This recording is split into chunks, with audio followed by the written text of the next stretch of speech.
Martin Logan XT200. Guys, insane mental speaker, which I am going to try put in words as good as I can with some demos compared to equally priced speakers. If you guys are interested, stay tuned for this.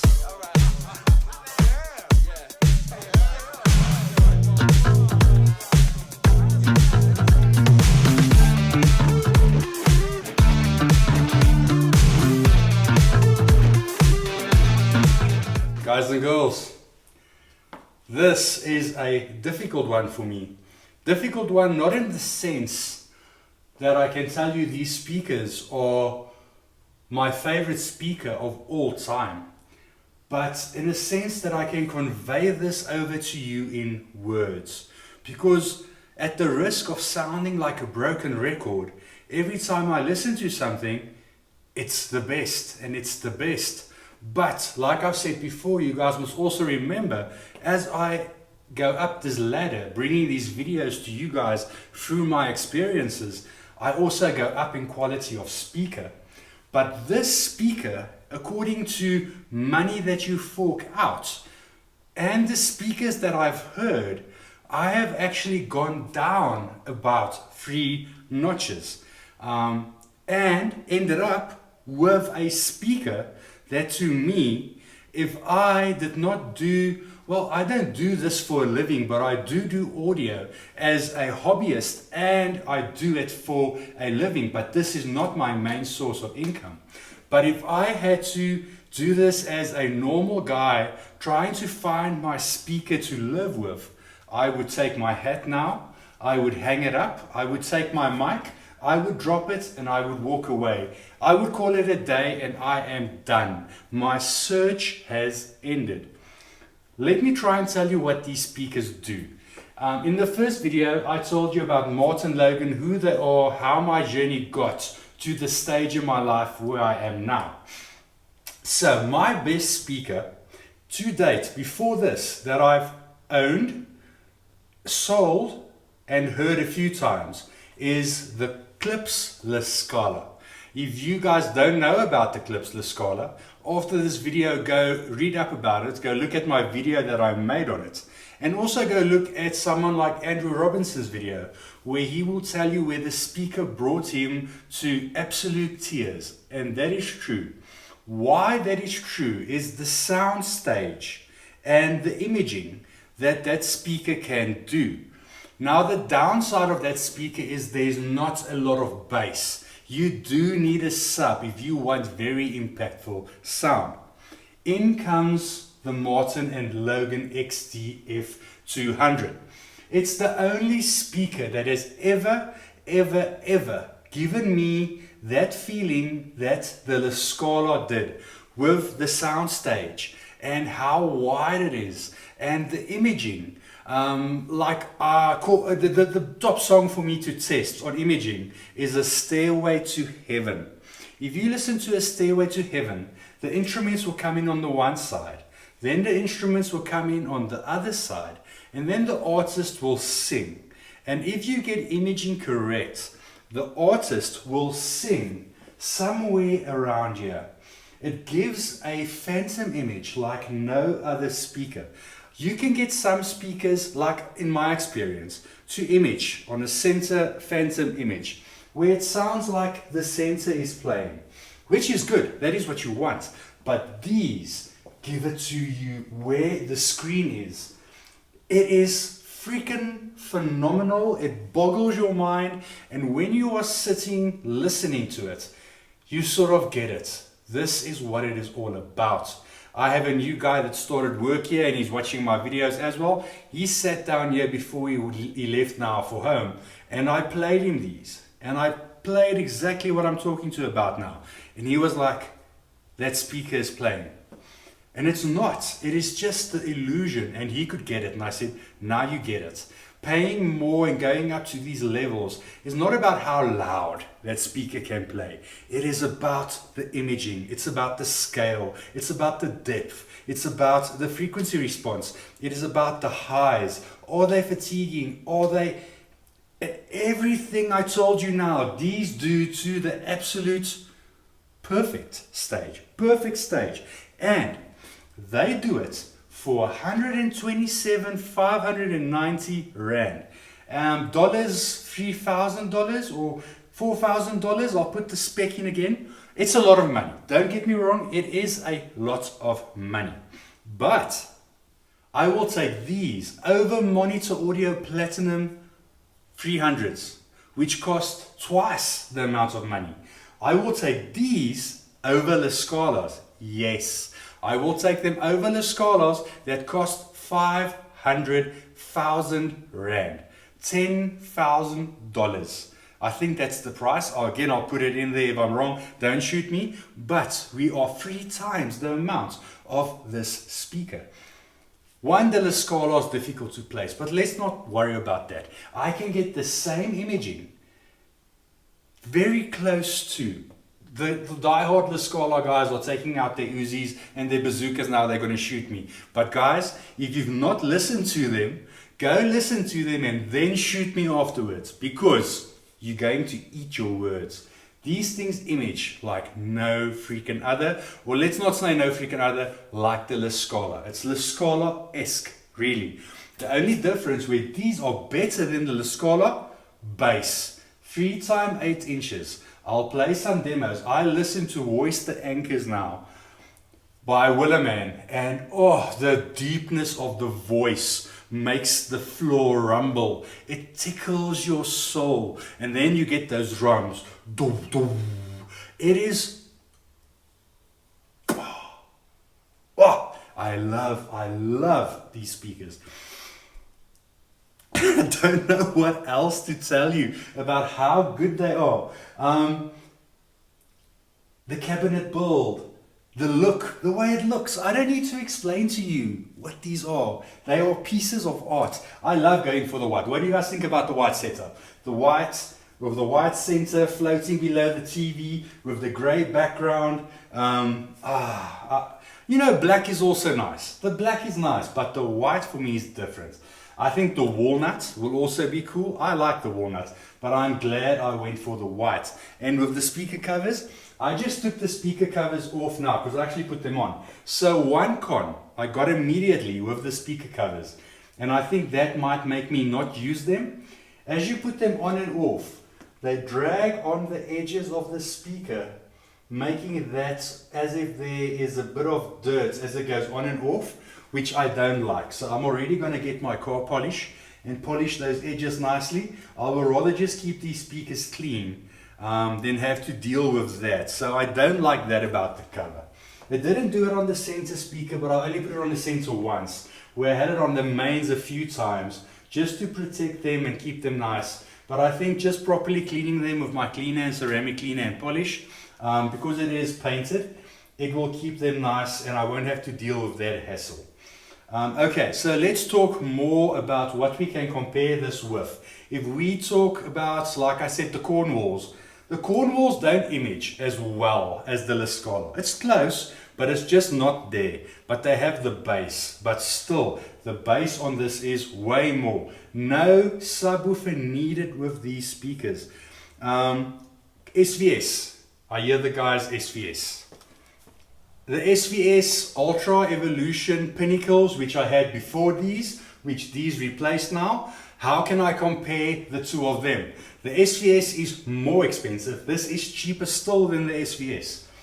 The tweeter, no contest. No contest. The SVS can slightly get onto the bright side if you do not pair them with the right amplifier, and if you don't get your toe 100% correct. I battled with them to get a nice phantom center, where with these I battled none. Even just putting them straight, I got it, because the dispersion, I tried to cheat it, walking from one side to the other side.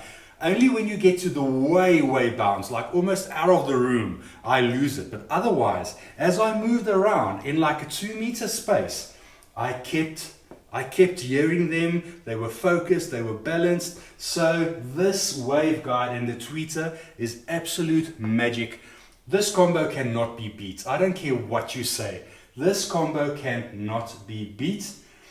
And I'll eat my words when I get the speaker that does that. But from the Martin Logan 800 series to Monitor Audio Platinums, the only speaker that I've yet to get my hands on that sort of falls in this realm is the KEF. The KEF, what's it, the R11 Meta? Guys, KEF dealers, the KEF guys, I'm coming for it next. Guys, we must talk about getting those in. Maybe they will make me eat my words, but I've not heard them. So where I'm standing now, these are my all-time favorite speakers. Bowen Wilkins 703s, I have them at the back. Same money, they cost the same. I'm going to drag them to the front, we'll do an A-B test. That's the only set of speakers in this price that I can do A-B test with. The rest you're going to have to sort of take my word on it. But having heard the Bowers, I can already tell you, the Bowers is going to have more up high. But it can also be too much up high. With that diamond sort of from the old 800 series, got that diamond trickle down tweeter. It is very pronounced. Some might like it. One man's bright is another man's detailed. I don't hate it, but they can get to a point, if your pairing is not correct, where they can become fatiguing. These have not been fatiguing. I played them on the Marantz just by themselves. They play well, but they do need the power. Pops over to the Rattel, Bob's your uncle. The power just does it. And then I'm feeding them 250 watt. These speakers can take 600 watt. So I thought, let me take them over to my trusty Parasound, which gives me 350 watts. I'm still only halfway to what they can take. But yes, the more power you feed them, the better they sound. On the Parasound, they were just sublime. Even more laid back and warm and rich and enveloping and nice. I would love to hear these on something like a big Michi. Maybe one day I'm going to get my hands on a Michi, a big ass 500 watts or 1 kilowatts Michi, and hear what that sounds like. I think that will be absolute heaven. But okay, back to the Bowers. Before I keep going, I'm still on the SVS. SVS bass. SVS bass is the only place where the SVS will beat these. The SVS with the 4/8 inches, apologies, is the most insane bass speaker I've ever heard. To such a point where the bass doesn't rival, but it gets close to one of these big subs, the 17. Not the 17, the 16 that I had. It gets close to that. But I almost want to say it is too much. And I said before, it is too much. When I listen to those personally, I would drag the bass like -5. Just drag it down and then the bass is good. So the bass is more, but more is not always better. These 3/8 inches combined give such an impactful sound. So low, but so impactful at the same time. When the best way to describe it, if you listen to a certain speaker and you don't use subs and you listen to a movie, the bass notes sort of sound the same, where it dips down, but the notes start sounding the same, just because the speaker can't properly reproduce all of those frequencies. Where if it can, like on this and also the SVS, you can hear dum dum. You can hear how the bass goes down, reaches down, gets those rumbly notes, but then comes back up. How fast it does it is the next thing. And these things are lightning quick. Those down ports, I've had no issues placing them close to the wall, away from the wall. Setting up these was an absolute breeze. Something I can't say about the SVS. The SVS I had to place far away from the wall, and SVS claimed that you can place them anywhere.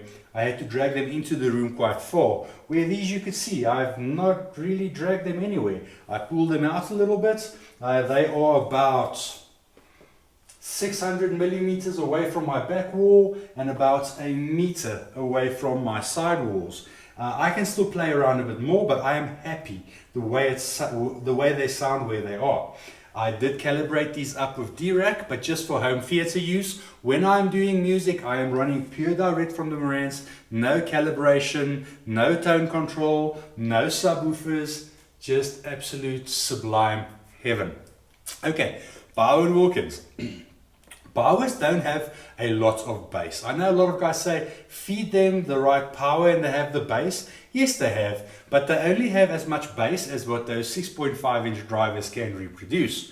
These are 8-inch drivers. 8 inches have always been my go-to on a speaker. The only speaker bass-wise that sort of gives me the same feeling is the Klipsch RF7 with the 210s. They gave me that sort of bass. But the Klipsch RF7, while we're talking about it, we are also more expensive, but we are still in the same realm of possibilities. The highness, the high end of that tweeter of the RS7, there's no way it can come close to this tweeter. This tweeter is, it's magic, it's voodoo. It does things that it's not supposed to do. All of their tech that they say about this tweeter, it sounds like they're just making up words. But as you are listening to it and you read what they're saying about it, it's like, yeah, you just yes, because you don't understand anything they're saying, but what they are saying chimes true. It really does. Mid-range on these. Being the sealed mid-range and being of a 6.5, it's phenomenal. Again, it's so tight. Voices are airy and forced and enveloping and just everything. I can't say anything bad. I'm trying to find something bad about these speakers. Let me see if I can say something bad about them. Yeah, the white might be difficult to keep clean, but that's because of my color choice. If I have to take out something about these that I do not like. I do not like the way that they stuck the face on the front of this speaker. It reminds me too much about another speaker, which I don't use the word dislike often, but I really dislike that speaker. Not going to say what it is, but that's the only thing I can take away. I don't like how they did that face on the front. I would have liked the whole speaker to be more streamlined with that face incorporated into the speaker. I understand why they do it. Out of a building points, you can have the cabinet lying to one side, you can have all your drivers properly put in, and then you can mount that and you can get it out, do the crossover. It makes working on the speaker easy. And that's why they did it. So that's my only thing. The rest, absolute flawless. Nothing I would change. The driver layout, the feet, cabinet build, tweeter, sound. This is going to be the first speaker that I've ever given a 10 out of 10. And I maybe want to make it 9.8 just about that face, but I'm not going to hold that face against it. It is a nitpicky thing. I am trying to find something wrong, which is not really wrong. I'm just trying to show you how good this speaker is. So 10 out of 10 speaker, hands down, sweeps the floor with anything that I've ever heard or come across. Let me do some demos. I'm also going to drag the Bowers to the front quickly so we can A-B the Bowers so you can hear exactly what I'm talking about. Bauer and Wilkins 703s.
Martin and Logan's.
Okay guys, so source that I used to do this was Morne Cinema 40, running to the Ratel, using HEOS straight to the speaker, pure direct, so no calibration applied on any two of these speakers. No volume changed, exactly the same.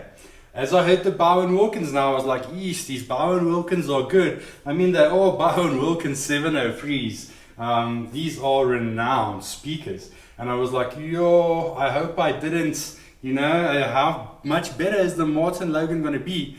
But then as soon as I switched over, remember, this is also, I don't listen to all these songs all of the time, but when I'm doing the video, I always listen to that song. So then I popped over to the Martin & Logan. And as much as you guys can hear, I know everyone says, you know, how much can you hear over YouTube? I'm trying to give you some sort of indication of what it sounds like without you going to audition yourself. I always recommend that you audition yourself. You know, I can only do that much with a microphone and a camera, but it does give you a sense, it does give you an idea. If you are listening with good headphones, always listen with good headphones, because if you're listening to your speakers, yes, you'll hear a difference, but you are listening to your speakers. Headphones are designed in a different way, much more true to source. If you have a very good quality set of headphones, use those and listen to the differences. Popping over to the Martin & Logans, it's not even a competition. There's no contest. The only place where the Bowers for me, and it's not better, but it is, if I can say, more pronounced, is the tweeter. This tweeter of theirs in the microphone typing closing being decoupled and the mid-range being decoupled, it is a very unique sound. It is insanely detailed and the mid-range is insanely tight. That being said, I still hear more imaging, slight detail shifts and changes on the Martin & Logans. If you go back and listen to the song and what I'm going to say now, you'll hear when you get to the song after the piano and after the drums come in, there's a bit of a shimmer that goes off to the sides. This makes that shimmer come in your face, and listen to me, I'm a shimmer, I'm detailed.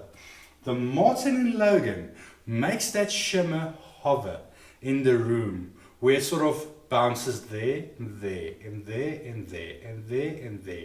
It is a 3D trickery of what that folded ribbon tweeter can do with the waveguide. It is, I don't want to say phenomenal more in this video, but it is damn phenomenal. So for me, hands down, Martin & Logan takes this all day long. I'm not trying to take anything away from the Bowers. Guys, the Bowers 700 is a brilliant, brilliant speaker. The build quality of this Bowers speaker is past the Martin & Logan. Monitor Audio and Bowers do build quality on a level that no other manufacturer can get to. It is just something that they have in the bag. If you are a Bower & Wilkins fanboy and you have a Bower & Wilkins system, spec these. These with the center, with the tweeter on top, is amazing. What I'm saying is go and give the Martin & Logan a chance. Go and listen to them. These two speakers cost more or less the same amount of money. I actually think the Bowers is slightly cheaper. You can get the 702 for the price. No, the 702 is more expensive again. I think the 702 is 157, this is 125, and these are 115. But when you get to this level, is 10,000 Rand jumping between speakers? What are we talking there? $500? It's not going to make you poor. It is something that you can decide on. But I would still take the Martin Logan. This is my all-time favorite speaker now. Now let's delve into, this is music. This was all music and stereo up to this point. Let's go into movies. As you can see, the center is on. But I did listen to some YouTube, some of my shows, and I did listen to the odd movie with just the two front speakers. And boy, again, that Fanta center image that it gives, it sounds like dialogue is coming from the TV. It is mind-blowing. It can throw sound around this room with that tweeter and the waveguide that it almost gives the illusion of having surround sound. So if you want to set these up in a 2-channel configuration and listen to music and play your movies, not all speakers can do that. That is something where I would say the Bowers is mostly for music. There, get the center channel. Where on these, if you are not that hard up for the center channel, you can get away with not having the center. I will review the center on its own as a holistic approach in the system, but these two by themselves, like I said, drop mic, walk away, absolutely freaking phenomenal. So movies, oh, and you don't need a sub. If you guys really want the low down rumble where these things make your seat shake, add a sub. But if you just want impactful, enveloping, rich, low down bass that you can still feel, it's not going to move your chair, but you can still feel, just run these full range, no sub. Just make sure you have the right power. If you're going to be feeding them those low frequencies, power amplifier, guys. A receiver is not going to cut it. You are going to have to out to a power amplifier, or if you're just going to be doing 2-channel, a proper integrated with some HDMI ARC that you can get to the TV. That being said, I did pair these with my Marantz 40M. Amazing. It gives the sound not as much power as the Rattel, but more than the receiver. That is a good combo, but I would go even more. I think for these, they want more, something like maybe the 50. Maybe the 50N will be the right combination for these. The big Rotel Aura is 5000. I still love that amp. I don't have mine anymore. Damn, I need to get one of those back. That will be a good combo. I did have it on the S14. The S14 for me didn't really do it. It needs more power. So I would say these, you need to look at like maybe, 200 watts onwards. They will run on 20, but no replacement for displacement. I think I crossed all the T's and dotted all the I's. Music 10 out of 10, movies 10 out of 10, build quality, let's call that a 9 out of 10 because they could have made this face a little bit better, but like I say, nitpicky things. Overall, I'm still giving this speaker a 10 out of 10, full marks. Now, I need to still delve into the rest of the Martin Logan range. The ones below these, I will get them in next. And then the electrostatics, the ESLs, I'll get them later. Those are the big boys. That is their flagship speaker. I want to see how we can compare the XT to the proper electrostats. Is it worth spending that much more, or is this sort of the right seat for your ass type of thing? I think it's going to be with this is going to be the speaker that fits most people. I think the entry one below this, without even hearing it, I think they're going to be taking some things away to market it at a certain price, which is not bad. Not everyone can afford 120 for a speaker, and they can rather afford 50. That's less than half price down.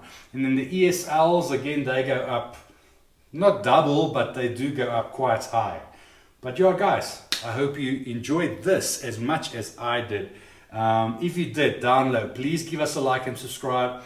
Come and listen to these. Go and listen to them wherever you can. If you're in my area, make an appointment, come and listen to them. No obligations. Just come and drink a cup of coffee. I just want you to hear them and experience them. I'm not all about sales. I like to share this passion and this hobby with everyone.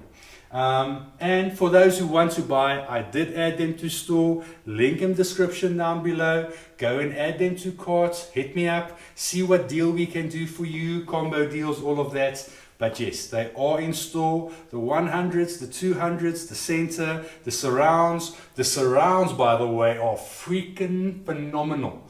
I have them up, they look the part, but I'm not going to say too much on that now. That's a review coming on its own, and the sensor on its own, and then the system as a whole. Guys, hope you enjoyed this Easter weekend that passed now. Hope everyone is safe.